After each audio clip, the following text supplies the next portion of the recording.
I think this game exists purely to demonstrate the simple fact that I really should not be given any authority over anything ever. The smallest amount of freedoms are immediately abused, and now I have this unfortunate creature to my name. Well, it's distinct, if nothing else. Alright, that aside, join me for a closer look at the journey of cell to space, Spore.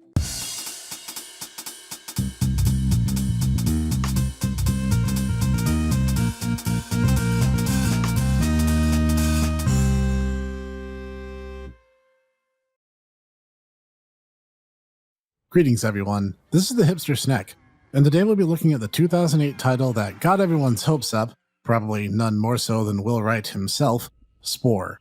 Let me back up a little because there was actually a start to quite the hype train that I completely missed during the project's original phases. Will Wright, the SimCity and The Sims guy, wanted to create a full-on life simulator game, and naturally you say life sim, I'm definitely there.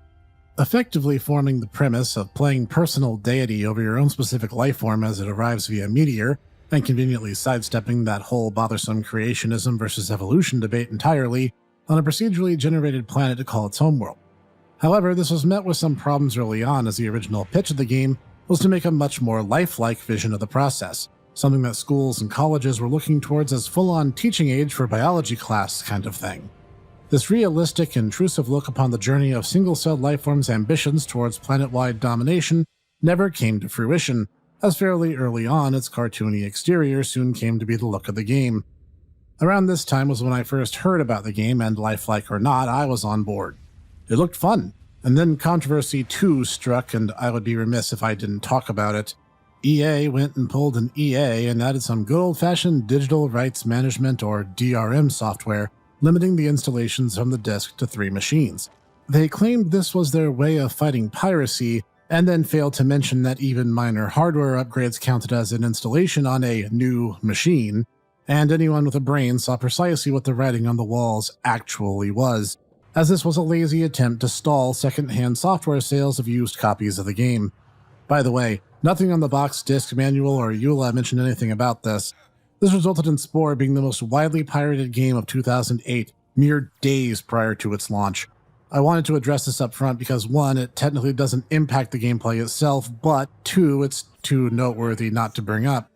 There's definitely a future Snek talk in there though, and we'll touch on that someday for sure.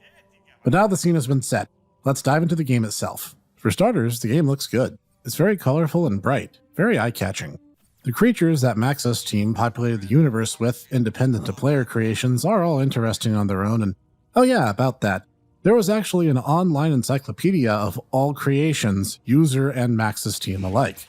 I'm actually not sure if that function is still around or not. On the one hand, it would be cool to see your creature show up in someone else's game and vice versa. On the other hand, a lot of user creations are just pop culture references or crudely drawn genitalia. Oh, speaking of visual design, this game has half a dozen or so different art tools with which to design critters, buildings, vehicles, and more. As an art studio alone, this game is actually downright impressive.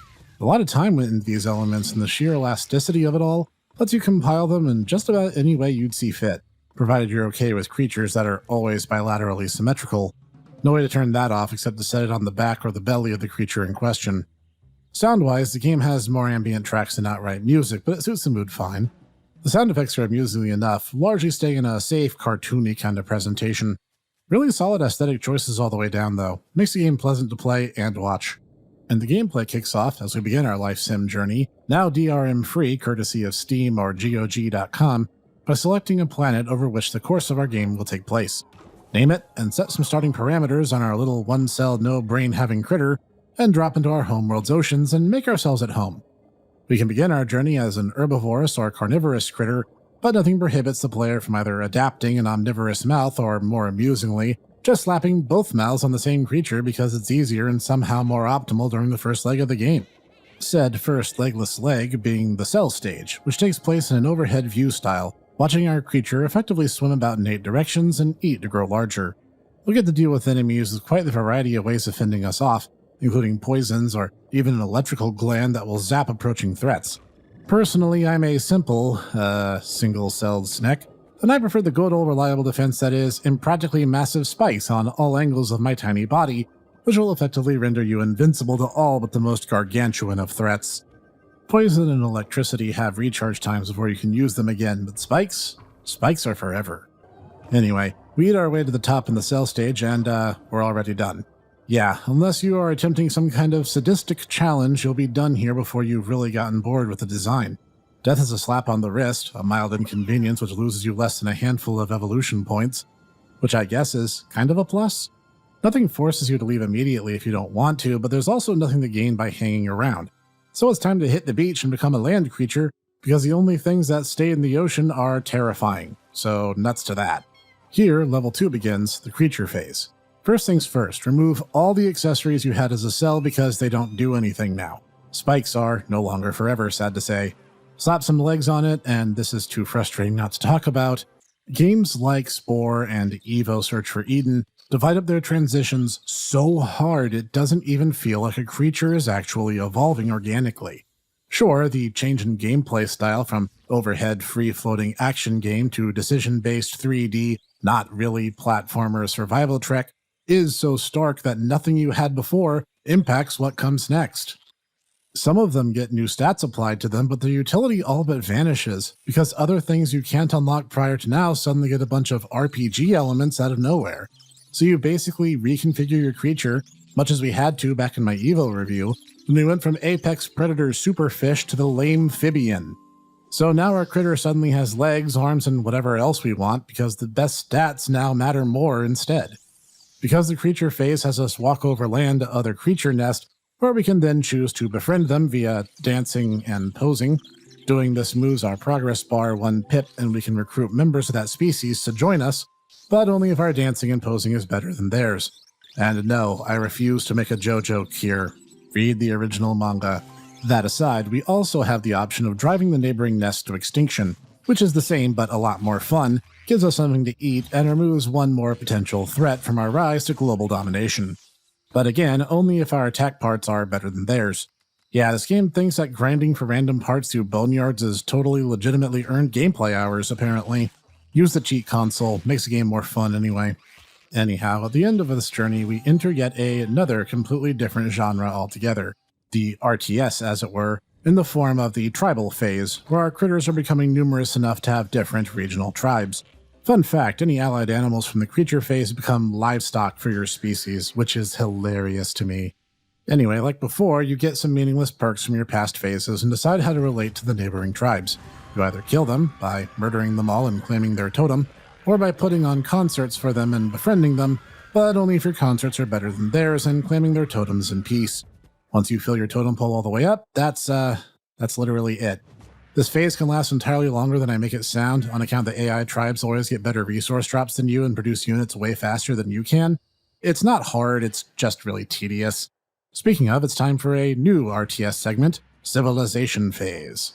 Now that our species is number 1 on the planet, it's time to subjugate all the others and demonstrate how your city philosophy is better than all the others, either military, religion, or economic.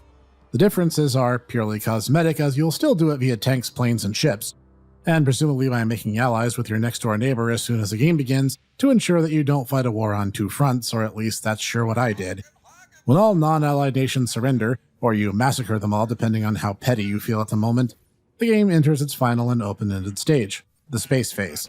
And yes, the civilization phase really is that dull.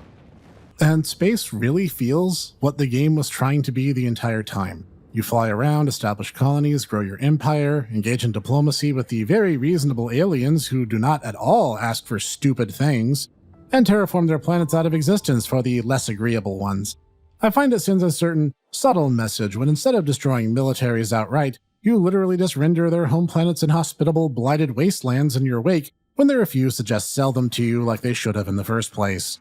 Or at least that was my strategy in my first and longest running Spore game, with my large quadrupedal blue insectoid hammer-tailed grub deer, who lived their entire existence destroying everything in their path like voracious army ants, up until they made it to space, whereupon they discovered that trade deficits were a much more socially acceptable noose by which to hoist your enemies. Thus my empire expanded infinitely in all directions up until I got bored with the game. The problem is the same problem faced in every segment of the game. There's just not that much to do. It feels like in their rush to do everything, they really didn't accomplish much at all.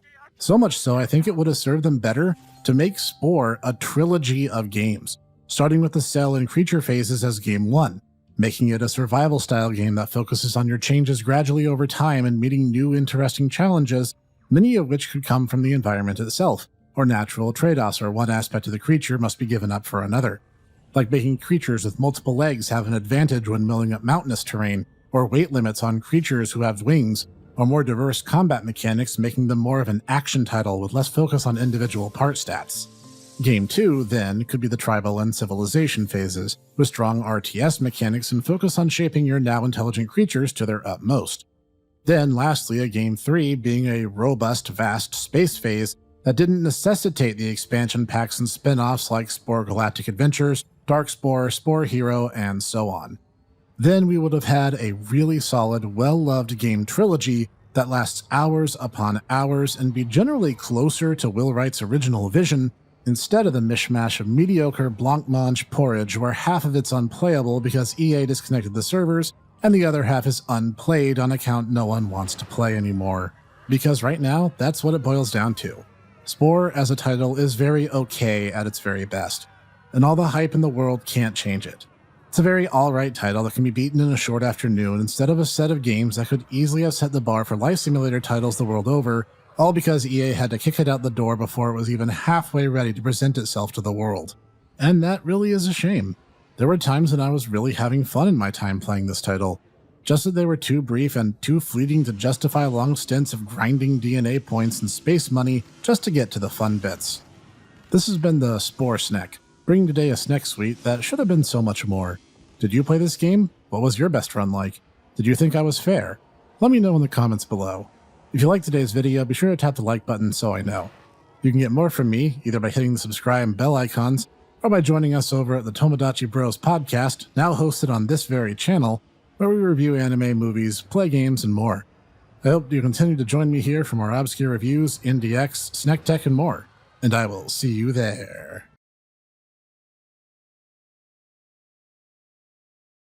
Hey everyone, thanks for watching. And if you're still watching, I just wanted to let you guys know that I wanted to extend a big thank you to all my viewers for helping us recently break the 250 subs milestone. That is crazy to me. The fact that we did it so quickly is all thanks to you and you guys supporting me, and it means the world to me. So I want to give a little something back in return. Between now and the time we hit the 500 subs mark, both on my YouTube discussion page tab and over at my Twitter at Hipster Snek, there is now an open AMA, or Ask Me Anything, where you guys can ask as many questions as you want. When we hit the 500 subs mark, I will sit down, make the video, and answer every question that doesn't get me banned off YouTube. The posts are already there and pinned, awaiting your input. I'm curious to see what you guys are curious about. So I'll see you at the 500 subs mark with all the answers that you've been craving, and I will see you there.